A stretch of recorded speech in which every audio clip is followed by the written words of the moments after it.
প্রথমে যে জিনিসটা হয়, যখন তারা বাংলাদেশের কথা শুনে প্রথমে তারা চিন্তা করে যে কীভাবে এখানে আসা কি সম্ভব কিনা। তো তাদেরকে যখন বলা হয় যে এখানে বাংলাদেশে আমাদের ডাইরেক্ট ফ্লাইট আছে, বিমান আছে এবং আসতে মাত্র 7 ঘন্টা লাগে এবং ফিরতে আমাদের 6 ঘন্টা লাগে, তখন তারা খুব খুশি বলে ঠিক আছে এখন। এবং প্রাইস কত? প্রাইস খুব চিপ প্রাইস। তো সেই এত সুন্দর সুন্দর ব্যবস্থা থাকতেও যদি আমাদের বিমান যদি বন্ধ হয়ে যায়, তাহলে আমাদের জন্য আসলে খুবই দুঃখর বিষয়। আমরা জানি যে বাংলাদেশ প্রতিনিধিত্ব বাড়ছে।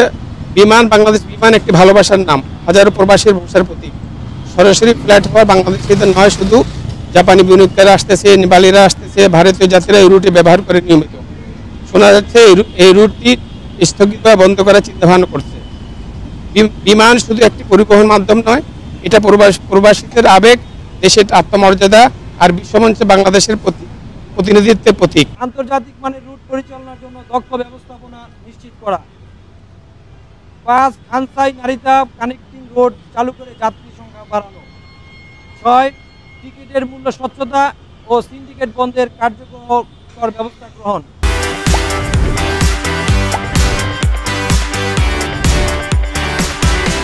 ঢাকা নারিতা রোডের ফ্লাইটটি স্থগিতের সিদ্ধান্ত শুধু একটি বিমানের রুট বন্ধ নয়, বরং বাংলাদেশ জাপানের দ্বিপাক্ষিক সম্পর্ক, ব্যবসা বাণিজ্য এবং প্রবাসী কমিউনিটির স্বার্থের বিরুদ্ধে একটি বড় ধাক্কা।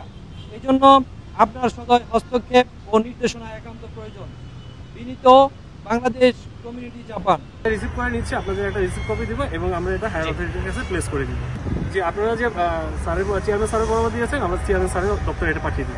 পিআর এসে পাবলিক রিলেশনস এসে যোগাযোগ করতে পারবেন। হ্যাঁ, নাম্বার কন্ট্যাক্ট নাম্বার আমরা দিয়ে দিব। Mohammad Alauddin, assistant manager.